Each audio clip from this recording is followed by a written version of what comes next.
তীব্র গরমে নাজেহাল গোটা রাজ্যবাসী। বৃষ্টির খুবই দরকার, কিন্তু বৃষ্টি পাচ্ছে না। দেশের কোথাও বৃষ্টিপাত দেখা যাচ্ছে না। তবে আবহাওয়া অধিদপ্তর থেকে সুখবর উঠে আসছে।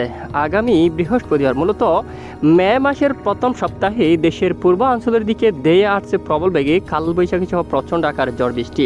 তো কোন কোন জেলা হতে পারে এই ঝড় বৃষ্টি? কোনো ধরনের আবহাওয়া কি পরিবর্তন হলো? তো আমরা সরাসরি লাইভ দেখাবো, ভিডিওটি শেষ পর্যন্ত দেখবেন। আর পশ্চিমবঙ্গ এবং বাংলাদেশের বেশ কিছু এলাকায় তীব্র তাপপ্রবাহের সতর্কতা দেওয়া হয়েছে, রেড অ্যালার্ট কিন্তু জারি করা হচ্ছে।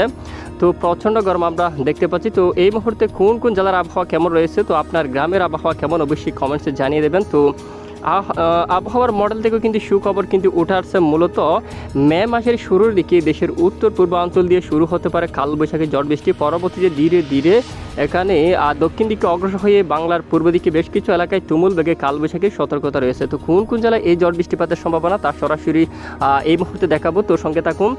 তো প্রথমে আমরা অলরেডি বৃষ্টিবাহী মোড়ে রয়েছে এই মুহূর্তে। তো আগামীকাল শনিবার কোন কোন জেলার আবহাওয়া কেমন তাও কিন্তু আমরা দেখাবো। তো প্রথমে আমরা দেখতে পাচ্ছি, মূলত দেখুন মে মাসের শুরুতে যে বৃহস্পতিবার থেকে দেখুন এখানে বড়লেখা থেকে শুরু করে কুলাউড়া সব এলাকায় বৃষ্টিপাতের প্রবল সম্ভাবনা দেখা যাচ্ছে। এবং এদিকে হচ্ছে সিলেট বিভাগের অঞ্চল, বালাগঞ্জ এবং মৌলভীবাজার, কামালগঞ্জ, এই সমস্ত এলাকা জুড়ে কালবৈশাখী বজ্রসহ ঝড় বৃষ্টিপাতের সম্ভাবনা রয়েছে। তো আপনারা আগে থেকে পূর্ব প্রস্তুতি নিয়ে রাখবেন। এবং এদিকে জগন্নাথপুর, বানিয়াচন্দ এবং ফেনারবাগ, তো এদিকে বিশনবাপুর এবং নেত্রকোনা, চাতক বাজার, সিলেট, জাইন্তাপুরের দিকে চরকায় এবং জাকিগঞ্জ, এই সমস্ত এলাকায় বজ্রসহ বৃষ্টিপাতের সতর্কতা কিন্তু উঠে আসছে। এবং শিলচর থেকে শুরু করে আরও পার্শ্ববর্তী অনেক অঞ্চলে বৃষ্টিপাতের সম্ভাবনা।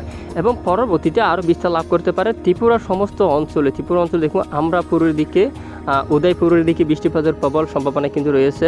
শিলচর বাজার এই অঞ্চলের দিকে কিন্তু বৃষ্টিপাতের সম্ভাবনা, আমবাসা এবং সবটুকু এলাকায় কিন্তু বজ্রসহ কালবৈশাখী বজ্রসহ বৃষ্টিপাতের সম্ভাবনা কিন্তু দেখা যাচ্ছে। ওই সময় সমুদ্র অঞ্চল থেকে ব্যাপক আকারে জলীয় বাষ্প বাতাস কিন্তু প্রবেশ করতে দেখা যাচ্ছে। বিশেষ করে দেশের উত্তর পূর্বাঞ্চলে দেখুন এখানে প্রচণ্ড বেগে জলীয় বাষ্প বাতাস কিন্তু প্রবেশ করতে দেখা যাচ্ছে। পশ্চিমবঙ্গ এবং বাংলার অন্যান্য এলাকায় আকাশ পরিষ্কার থাকতে পারে। ওই সময় বৃষ্টিপাতের সম্ভাবনা কিন্তু খুবই কম, তবে কিছুটা মেঘলা আকাশ হতে পারে। এদিকে দেখুন ওই সময় রাজশাহী, মেহেরপুর, তারপরে এদিকে মালদা, কালাই, রংপুর সবটুকু এলাকার দিকে আকাশ প্রায় পরিষ্কার থাকতে পারে।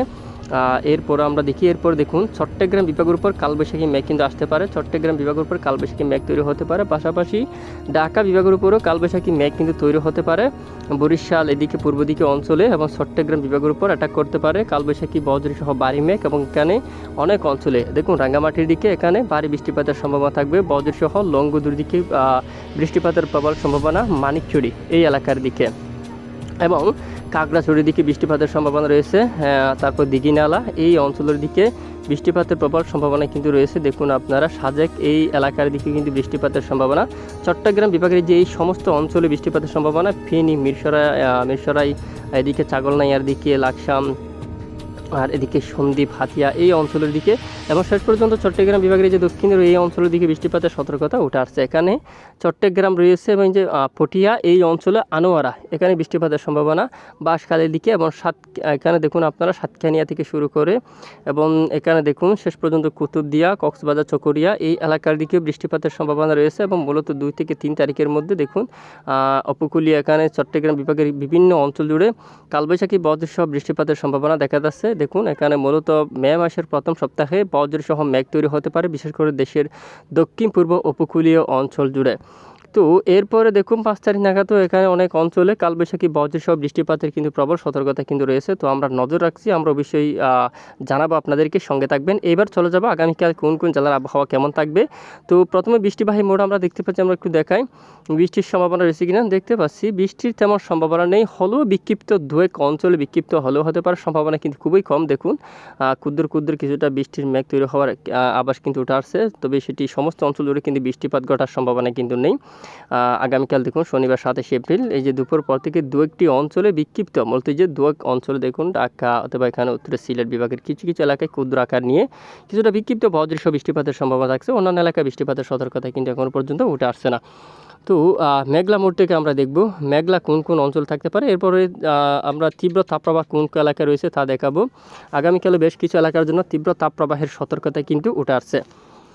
তো এদিকে দেখুন শনিবার 27 এপ্রিল নাগাদ মেঘলা আকাশ থাকতে পারে, তবে এদিকে আগরতলার দিকে মেঘলা আকাশ হতে পারে কুমিল্লা, আমরাপুর, আমবাসা সবটুকু এলাকায় কিশোরগঞ্জের দিকে, কাপাসিয়ার দিকে এবং মাদান, এখানে দেখুন মৌলভীবাজার এবং সিলেট এই অঞ্চলে বর্ষাকালের দিকে মেঘলা আকাশ তৈরি হতে পারে।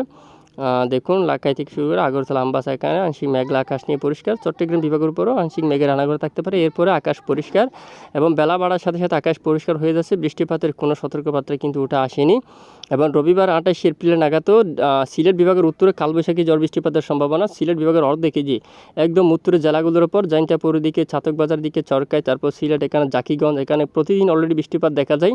এখানে বৃষ্টিপাতের সতর্কতা কিন্তু থেকেই যাচ্ছে। এছাড়া বাংলার অন্যান্য এলাকায় বৃষ্টিপাতের তেমন আভাস উঠে আসেনি। আংশিক আকাশ মেঘলা নিয়ে পরিষ্কার থাকতে পারে। রংপুর, মালদা, রাজশাহী, মেহেরপুর, তারপর এদিকে কলকাতা, তারপর এখানে দক্ষিণ 24 পরগনায়, উত্তর 24 পরগনায়, তারপর মেদিনীপুর, পূর্ব মেদিনীপুর, তারপর এদিকে ধানবাদ, বর্ধমান, তারপর এখানে পুরুলিয়া, আসানসোল সবটুকু এলাকায়, নদিয়া, মুর্শিদাবাদ, তারপর উত্তর দিনাজপুর, দক্ষিণ দিনাজপুর, পশ্চিমবঙ্গ সবটুকু এলাকায় কিন্তু আংশিক মেঘলা আকাশ নিয়ে পরিষ্কার। বৃষ্টির সম্ভাবনা কিন্তু তেমন নেই। যদি ভাগ্য বলা হয় তাহলে দু এক অঞ্চল হতে পারে, তবে সম্ভাবনা কিন্তু নেই।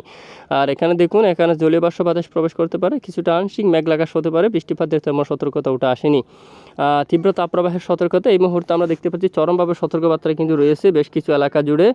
প্রথমে আমরা তাপমাত্রা কত ডিগ্রি উঠতে পারে তা একটু দেখব। এই যে আগামীকাল 27 এপ্রিল নাগাদ আপডেটটা আমরা দেখতে পাচ্ছি। সর্বোচ্চ তাপমাত্রা দেখুন, তীব্র তাপপ্রবাহ প্রায় 42 ডিগ্রি সেলসিয়াস পার হয়ে যাচ্ছে এবং এই তাপপ্রবাহ আরও বাড়বে বলে আশঙ্কা দিয়েছে অলরেডি আবহাওয়া অধিদপ্তর। এখানে খুলনা প্রায় 40 ডিগ্রিতে তাপমাত্রা কিন্তু গেছে, বরিশাল 38-এ গেছে এবং এদিকে খুলনা বিভাগের উত্তর 41-এ গেছে তাপপ্রবাহ এবং মেহেরপুর কাছাকাছি অঞ্চলে 42 থেকে 43-এ। দেখুন এখানে রাজশাহীর উপর প্রায় 42 ডিগ্রি সেলসিয়াসের তাপপ্রবাহ এখানে কিন্তু অলরেডি উঠে গেছে। খালাইয়ের উপর 40, এখানে মালদা দেখুন এখানে 40 এবং দক্ষিণ দিনাজপুর দেখুন 38, উত্তর দিনাজপুর দেখুন এখানে 37 পর্যন্ত রয়েছে, রংপুর 38 পর্যন্ত, শিলিগুড়ি 34, আলিপুরদুয়ার এবং এদিকে দেখুন 36 পর্যন্ত, গোলাপাড়ায় কিন্তু 36 পর্যন্ত রয়েছে। শিলংয়ের উপর একদম কম, সিলেটের উপর 34, ঢাকায় 40, কুমিল্লাতে কিন্তু 36। এদিকে দেখুন চট্টগ্রাম বিভাগের উপর অনেকটাই কম, 34 পর্যন্ত, সর্বোচ্চ 34 পর্যন্ত ওঠে।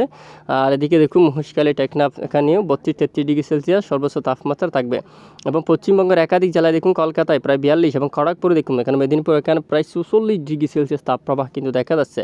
জামশেদপুর দেখুন এখানে, ঝাড়খণ্ড এখানে সব কিন্তু এলাকায় প্রায় 42 এবং ধানবাদে 43, বর্ধমান এখানে যদি যাই আমরা প্রায় এই যে 43 ডিগ্রি সেলসিয়াসের ঘরে তাপপ্রবাহ থাকতে পারে বেশ কিছু অঞ্চল জুড়ে। রেড অ্যালার্ট জারি করা হলো বেশ কিছু এলাকা জুড়ে। একটু আমরা দেখি চরম পূর্বাভাস মোড আমরা দেখতে পাচ্ছি। এই যে তাপমাত্রা মোড়ে বেশ কিছু এলাকায় তীব্র গরম, প্রচণ্ড গরম থাকতে পারে। ঢাকা বিভাগের এই যে উত্তর এখানে রেড অ্যালার্ট, কাপাসিয়া, কিশোরগঞ্জ, লাখাই, মাদান লাল সতর্কতা, ময়মনসিংহ, সরিষাবাড়ি, সিরাজগঞ্জ, নাগারপুর, পাবনা, শালকুপা, ফরিদপুর অনেকটাই গরম বেশি থাকতে পারে এখানে।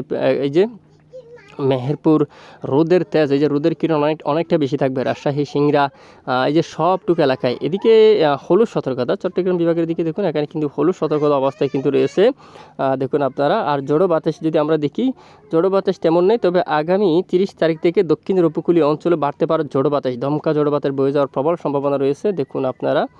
তো এই মুহূর্তে বঙ্গোসাগর নিরাপদ, বঙ্গোসাগর উত্তাল পরিবেশ নেই। যদি পরিবর্তন ঘটে সবার আগে জানাবো, সঙ্গে থাকবেন। তো প্রতিদিন নিয়মিত আবহাওয়ার সঠিক খবর সবার আগে পেতে আমাদের সাথে থাকবেন।